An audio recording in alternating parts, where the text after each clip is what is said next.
Okay, now we'll move on to item number 6, which is miscellaneous, and A is Snyder and Associates to address the council on possible options to pay for debt pertaining to sewer projects.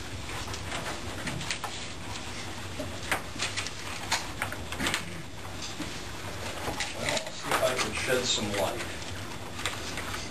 All of you hopefully have a copy of a couple of options that were drafted for this. Maybe a little history. We were asked to first look at paying for everything in rates. Then we were asked to look at paying for everything with just a tax assessment. And then we were asked to look at a combination where we kept the water rates and the sewer rates the same, making up whatever the difference was in general tax. There are, as you're aware, a number of ways to pay for these kind of improvements. You can use GO bonds, you can use revenue bonds, you can use rates. In this case, you've already been awarded a $400,000 CDBG, Community Development Block Grant, for application to the sewer improvement on 11th Street. I've also been working with Fred Keston at the COG down in Carroll on a grant application for the wastewater plant itself. He doesn't have any real feel whether or not you would have a good or bad chance. So that's kind of good in a way because at least it isn't, heck no, you're not going to get it. So you could very possibly get a CDBG to help with that. These rates do not reflect the CDBG that you have not yet gotten, but they do take into account the one that you already have. I guess with that, I'll kind of go through some of these and feel free to ask and comment. And again, consider this a rough draft. This happens to be one combination of a lot of ways you could do this, but one way of making it happen. And this is just for the, it's for everything? This would be for everything. The plant improvement and the line? And the sewer. If you, first of all, check on Table 1, this is the history of billing for the water service in Sac City. And typically, of course, if you have water, that's typically how your sewer is based, if it's based on rates. And there's a whole bunch of data there, but what it amounts to more than anything else is you can see how many users you have, how much you typically generate. And I won't read through all of that unless you have a specific question for that. If you go to Table 2, that would be a table showing property valuation of the city, along with taxable valuations, and a rundown of your GO bonding and current outstanding GO that you have out there. That would be general obligation bonds. And you can see that there are 3 fairly significant GOs that have been issued. One for utility improvements in 2006, one for equipment acquisition refunding in 2002, which will go off in 2012, and a swimming pool bond that was issued 5 of 2000 and will go off in 2010.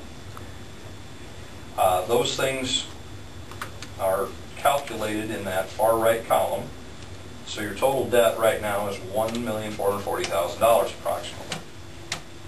The Bond Council recommends that we always keep some emergency reserve, and that's the $700,000.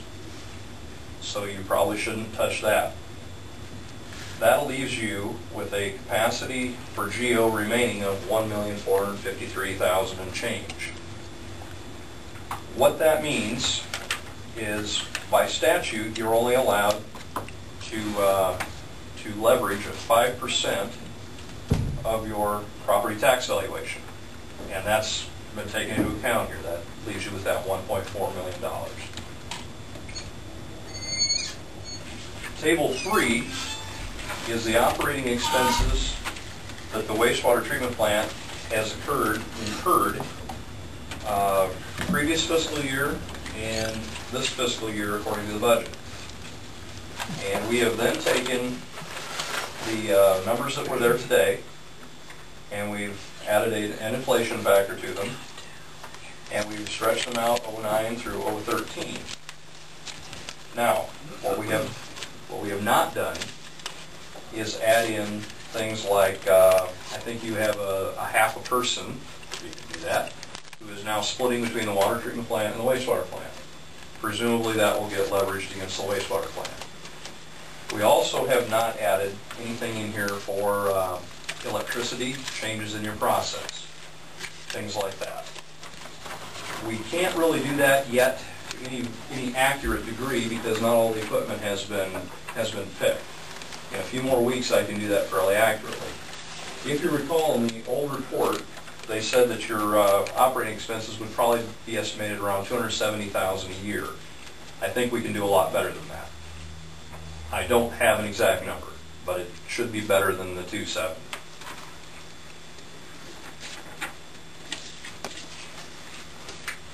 Now, taking all that data, we've run three possible ways to pay for this. Number one was, what happens if we pay everything in rates? And this is assuming that we would have to finance either between $6 million and $6.5 million.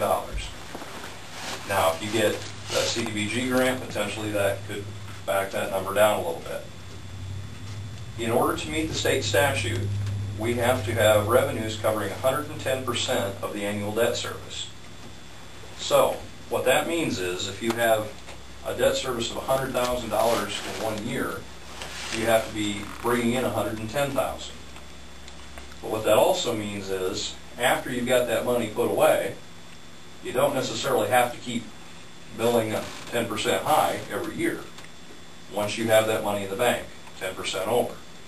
So, that means that some of that money can either go to pay things down, pay O&M expenses, or be dropped off. But initially, you do need that 110%. In this case, the rate in this case assumes that revenue would be generated 33% from the base fee. As you know, everyone in town pays a certain amount of fee for their water meter. And then they pay a certain amount above and beyond that for every 1,000 gallons they use.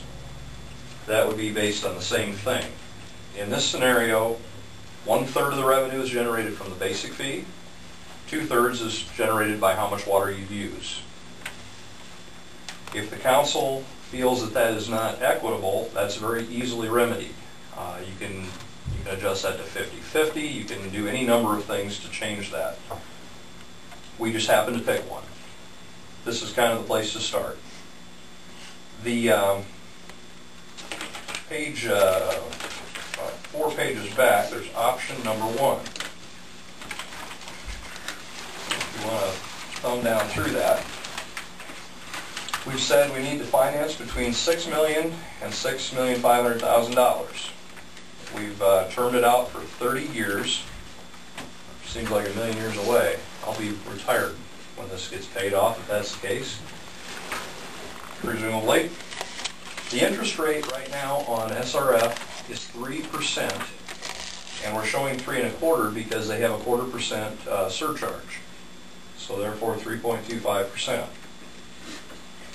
Payments would be semi-annual, so 2 times a year you'd have to come up with payment. Running down through those numbers, for $6 million, you get an annual debt service of $346,104 with that 110% coverage.